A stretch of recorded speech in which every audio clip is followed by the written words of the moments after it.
peut-être en transition de carrière ou il y a une opportunité, même on parle des opportunités horizontales, ça ne dérange pas. Il faut quand même se préparer pour l'entrevue. Et Sophie Martel, notre styliste vestimentaire, nous donne des conseils, nous offre des conseils. Qu'est-ce qu'on doit considérer quand on s'en va pour une entrevue, quand on veut faire une bonne impression, dans le fond? Oui, c'est ça, parce que la première impression, elle compte beaucoup. Et tu sais comme moi qu'on n'a pas une deuxième chance, des fois, de faire une première bonne impression. On a quelques secondes. Oui. Et souvent, je le dis, on rentre dans la pièce pour l'entrevue. En ouvrant la porte, en allant s'asseoir, on a déjà la première impression qui est faite, peu importe ce qui est écrit sur notre curriculum vitae. Si notre apparence cadre pas avec l'emploi sur lequel on a postulé, bien, peut-être que déjà, la personne qui te fait l'entrevue va penser au suivant. Parce que des fois, bon, c'est ça, ça peut être comme à l'interne, mais ça peut, ils nous connaissent à ce moment-là à l'interne, mais quand c'est vraiment dans un nouveau milieu, il faut mettre toutes les chances de son côté, finalement. Mais je pense même s'ils nous connaissent, c'est important. Oui. Surtout. Oui. Surtout s'ils nous connaissent, parce que ça démontre qu'on a fait un certain effort. C'est ça, aussi, oui. Puis qu'on est sérieux. Oui.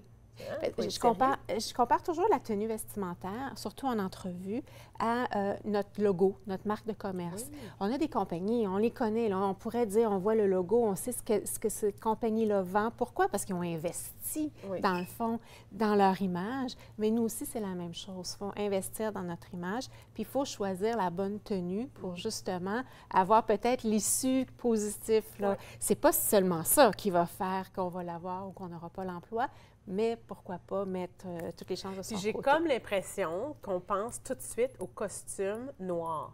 Oui. Bien, ça dépend. Pas nécessairement ça dépend bon choix, qu'est-ce qu'on va, pour quel poste, dans quel domaine. Si on va du côté corporatif, oui, c'est sûr, il faut être plus sobre, il faut être plus classique. Mais si on va dans un domaine plus créatif, on ne peut pas arriver comme ça parce qu'ils vont dire « elle n'a pas, elle n'a pas le côté créatif ». Fait que dans le fond, si je pourrais donner quelques trucs à faire, première chose, c'est faire ses recherches. Aux ressources humaines, on peut appeler, surtout quand c'est un milieu qu'on ne connaît pas, aller se promener autour, peut-être pour voir comment, sur les gens qui travaillent là, comment ils s'habillent, pour avoir une idée quand même pour quelle tenue on doit choisir. Et, parce qu'il y a des emplois qui ont des codes. Ah oui, il y a des codes vestimentaires. C'est pour ça, il ne faut pas d'emblée que tu fasses une erreur. C'est jamais, je dirais que c'est toujours mieux être un peu trop habillé que pas assez. Okay? Surtout pour une entrevue. Bien, c'est ça. Et on a plein de petits trucs qu'on doit privilégier, dans le fond. Okay? Donc, il faut vraiment aller avec une tenue qui est assez sobre, mais qui doit montrer un côté de ta personnalité, parce que tu dois ressortir du lot quand même, mais de la bonne façon, là, de façon positive. Démontrer qui tu es. Oui, c'est ça, pour garder une image quand même là, qui est positive. Puis, il y a beaucoup de choses qu'on doit éviter. OK, je suis prête. Écoute, là, je vais parler pour... C'est hommes et femmes, mais dans le fond, c'est souvent ce que je vais dire, ça va être souvent les femmes qui vont être plus affectées par ces trop-là, c'est-à-dire trop décolleté. OK? Oui. Il ne faut pas avoir bien, on peut avoir un petit V, mais pas quelque chose de très profond. On ne va pas donner l'impression qu'on vient pour l'emploi, mais que, bon, le message, il faut qu'il soit, comme on pourrait dire, on donne un bon message. Si on arrive trop décolleté, peut-être que le message ne sera pas ce qu'on veut. Trop court, une jupe trop courte, ça ne fonctionnera pas. C'est au genou? Moi, je dis toujours, c'est la zone du genou. Mais là, une fois qu'on a choisi sa tenue, c'est ce que j'ai oublié de te dire, tu dois faire l'essai la veille de ton entrevue. Alors, tu t'assois, tu marches. Dans les tu vas voir comment ça comment le vêtement bouge. Oui, puis quand on s'assoit, des fois, une jupe un petit peu trop serrée, elle va monter plus haut. Et là, tu vas devenir tout d'un coup très inconfortable parce que tu as l'impression que la jupe arrive maintenant à la mi-cuisse. Elle était peut-être en haut du genou, mais là, elle monte à la mi-cuisse. Oui. Il faut choisir une tenue qui est propre, impeccable. Ça a l'air drôle de dire ça, là. Mais s'il y a un trou sur un bon nylon, peut-être que finalement, la tension ne sera pas sur ce que tu vas dire, mais ça va être sur ton apparence. Je ne sais pas, une petite tache de rien. Il faut vraiment être propre, repassé. C'est toutes ces petites choses-là. Pas trop serré, les vêtements. Oui. Hein? C'est vraiment, là, il faut être quand même... pas trop de maquillage. On ne sort pas en boîte. Non. Parfum, on essaie de faire attention. On en parle beaucoup des parfums. Il faut vraiment faire attention. Les gens qui sont très, très sensibles. C'est ça. Donc, en entrevue, on ne sait pas si la personne en avant de nous est très sensible, bien, on vient de mettre les chances à l'eau. on fait attention avec nos talons. Les talons pas trop hauts. Et quand on se pratique, on marche. Des talons neufs, là, des souliers neufs, là, on ne sait pas. On apprend à marcher avec. Oui, mais peut-être qu'user un petit peu son talon, parce qu'on peut arriver dans un endroit qu'on ne sait pas, c'est peut-être du terrazzo, puis là, un talon neuf sur du terrazzo, peut-être que ça va devenir glissant. Donc, c'est toutes ces petites choses-là qu'il faut prendre en considération. Le bruit aussi. Des fois, il y a des souliers, le bruit. Oui, le bruit. Les accessoires, on y va avec modération. On peut avoir l'air d'un arbre de Noël. OK? Parce qu'on va pour un travail, on ne va pas pour sortir, se faire des amis, puis bon, c'est vraiment pour un travail. Donc, il faut toujours avoir en tête qu'on veut avoir le travail et si on l'a, bien, on va représenter l'employeur. Souvent, ça m'est arrivé de faire des présentations au milieu de travail, puis la chose que je dis, c'est qui paie votre salaire. Fait, alors, tu t'habilles en fonction du code vestimentaire.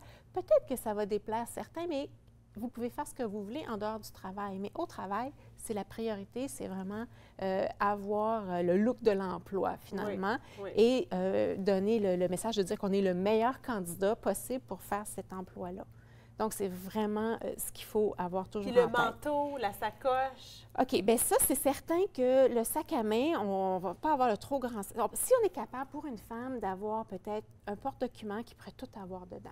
OK, comme des résumés, des curriculum vitae supplémentaires, un crayon, un bloc-notes, ton cellulaire, plein de choses. Si tu es capable d'avoir le moins de sacs possible, sinon tu donnes l'impression que, tu sais, que tu arrives, puis excusez-moi, puis bon, puis le manteau, on essaie d'aller vraiment nous faciliter la vie, là, pour que tu ne te donnes pas l'impression, finalement, qu'attends des minutes, il faut que je m'installe, puis bon, tu peux avoir peut-être laissé ton manteau au vestiaire en entrant, ça se peut, mais l'idée, c'est vraiment que tu arrives, que tu as confiance en toi, puis tu ne donnes pas l'impression que tu es en train de... Parce que tu peux t'imaginer, tu es en entrevue, puis tu as l'impression que ta jupe est trop courte, tu viens de perdre ton focus. C'est pour ça, c'est vraiment, puis je le dis souvent, moi, asseyez-vous. Parce que debout, là, quand on essaie des vêtements, c'est toujours beau. Mais marche, assis-toi, bouge, parce que le vêtement, il faut qu'il bouge avec toi. S'il ne bouge pas, puis finalement, tu révèles des choses que tu ne veux pas révéler, bien, c'est pas l'idéal. Non, exactement. Ouais. Mais je peux donner un exemple, parce que tantôt, tu parlais on parlait de milieu créatif, et c'est certain que tu vas y aller assez sobrement aussi, mais tu peux aller encore plus à tes personnalités, mais il faut faire attention. Les slogans. On essaie de pas, tu sais, comme sur des... On voit souvent maintenant les T-shirts là, avec des slogans. On essaie d'éviter ça, peu importe, parce qu'on ne sait jamais à qui on a affaire en avant. Absolument. Ça peut aller contre ses valeurs. Il y a toujours la question des tatous. Qu'est-ce qu'on fait avec les tatous? Qu'est-ce qu'on fait avec les piercings? Toutes les... On les cache. Ouais. Je sais pas, mon intuition me dirait, on les cache. OK, on les cache. Je te dirais que fort probablement, si tu as les tatous, qu'il y a des messages ou quelque chose qui peut affecter les gens, c'est sûr que c'est une petite rose, peut-être que ça va être moins dommageable. Mais j'ai quelqu'un qui m'a déjà conté qui avait été en entrevue, qui passait des entrevues à des plus jeunes et il savait que cette personne-là, elle avait une anneau au nez puis plusieurs à l'oreille. Elle est arrivée à l'entrevue, elle n'en avait pas. Alors, il a posé la question. Puis la jeune fille, elle était comme... La question était, est-ce que tu vas les remettre après? Ou tu as juste enlevé pour l'entrevue? Fait que c'est un peu... Mais pourquoi est-ce qu'il savait? Parce que c'était dans le milieu à l'interne.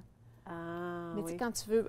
C'était dans un milieu universitaire qui a passé d'étudiants à un stade des résidents. C'était mais est-ce que c'est une question qu'il peut poser, ça?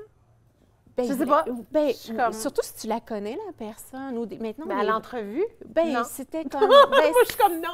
Tu peux pas poser cette question-là. Bien, c'était peut-être que c'était un milieu plus familier parce qu'elle était connue. Puis des fois, c'est ça, quand c'est des milieux plus fermés, mais tu peux voir que les gens ont s'ils les ont enlevés ou pas. Surtout maintenant, tu vois, ceux qui ont... je peux pas dire. Oui, pour ouvrir. Là. Pour ouvrir, fait que c'est ça, tu veux pas... C'est ça, mais tu peux quand même, là, tu peux pas changer ta personnalité, surtout tu dois quand même te présenter comme qui tu es. Parce que surtout, si après, tu es pour les garder, bien, c'est certain que c'est mieux à ce moment-là. Merci beaucoup, ça fait plaisir, puis bonne chance à l'entrevue. Bonne chance à l'entrevue, oui.